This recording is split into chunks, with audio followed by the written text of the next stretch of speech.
There was a night when I sat on the edge of my bed, staring at the floor, and I felt like my life had been one long, exhausting race. I couldn't tell you what I was running toward anymore. All I knew was that I was tired.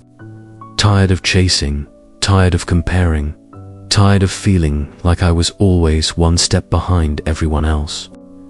Maybe you know that feeling when no matter how much you do, it never feels like enough. I used to scroll through my phone late at night, watching strangers with perfect lives.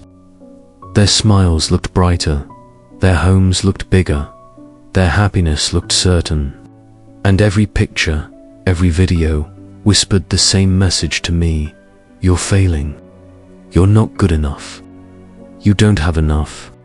And I believed it.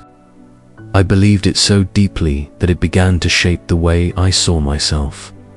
I remember one evening, I came home from work, shoulders heavy, my face drained of any expression. I dropped my bag on the floor, and as I looked around my small apartment, something broke inside me. I couldn't hold it anymore. I collapsed right there, my body shaking with sobs I didn't even know I'd been holding back. It wasn't just sadness.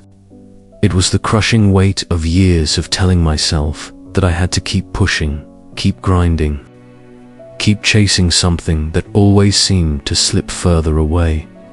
And in the middle of my breakdown, I whispered a question to myself, almost by accident. I said, "What if this is already enough?" At first, the words sounded strange, almost ridiculous. Enough? How could this be enough? I didn't have the dream job, the perfect body, the big house, the fancy car. I wasn't the kind of person people admired. But the more I sat in that silence, with tears drying on my face, the more the question lingered. What if the very things I'd been overlooking, the roof over my head, the food in my kitchen, the people who loved me, what if those things already made me richer than I realized? What if I'd been so busy comparing my life to everyone else's that I'd blinded myself to what I already had? That night didn't fix everything. It didn't erase my struggles or magically fill my bank account, but it planted a seed. And that seed would slowly grow into something that changed the way I looked at myself and at life forever. The days after that night weren't easy. Old habits followed me like shadows. I still compared myself to co-workers who got promotions, friends who posted about trips abroad, neighbors who seemed to be moving forward while I was standing still. But each time, the old voice in my head told me I wasn't enough. I tried to stop and notice what I already had. I remember waking up one morning, the sunlight creeping in through my curtains, and for once, instead of rushing, I just lay there. I listened to the sound of birds outside. I noticed the warmth of the blanket around me, and in that quiet moment, I realized something I had never given myself permission to feel: gratitude. It wasn't flashy, it wasn't dramatic, but it was real. I began walking more, just to clear my head. One evening, I passed by a park where children were playing. They had no expensive toys, no designer clothes, just sticks and laughter. And they looked so free. For a second, I envied them, but then I thought, maybe they weren't free because of what they had. Maybe they were free because of what they didn't need. That thought hit me harder than I expected.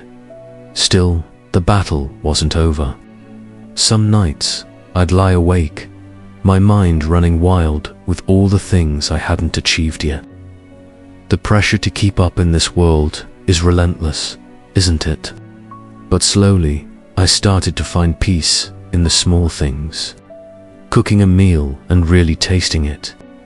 Talking to an old friend and realizing the value of connection. Hearing my parents' voices and understanding what it means to be loved unconditionally.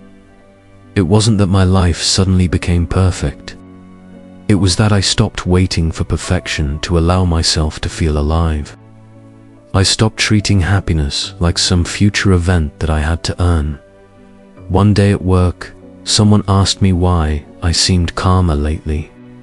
I didn't know how to explain it without sounding strange, so I just said, "I think I've finally realized I already have enough." They gave me a quiet smile, and I knew they understood. Because deep down, I think we're all tired. We're tired of running after more, while the truth is, we've been holding more than enough all along. Asterisk, when I look back now, I see that the moment I broke down on my apartment floor wasn't the end of me. It was the beginning. It was the first time I stopped long enough to hear my own soul whispering, "Look around. You're already living in the very life you thought you were chasing." The world will never stop telling us to want more. More money, more recognition, more success. But I've learned that if you spend your life chasing more, you'll never stop running. There will always be something else to reach for. Always another reason to feel like you're behind. But when you pause, when you let yourself notice the small, quiet blessings, the roof over your head, the food on your table, the people who care about you, the fact that you're alive, suddenly the race slows down. Suddenly, the noise fades. And you realize that the very things you once dismissed as ordinary are the things you'll one day look back on and realize were extraordinary. So if you're listening to this right now, and you feel like you're not enough, I want you to remember this. You don't need to wait for the next big thing to finally feel worthy. You don't need the perfect life to live a meaningful one. You don't need to keep running, because sometimes the most powerful truth you can embrace is this: you already have enough. And once you see it, once you truly feel it, your whole life changes. Not because the world suddenly gives you more, but because you finally understand that what you already hold is, and always was, more than enough.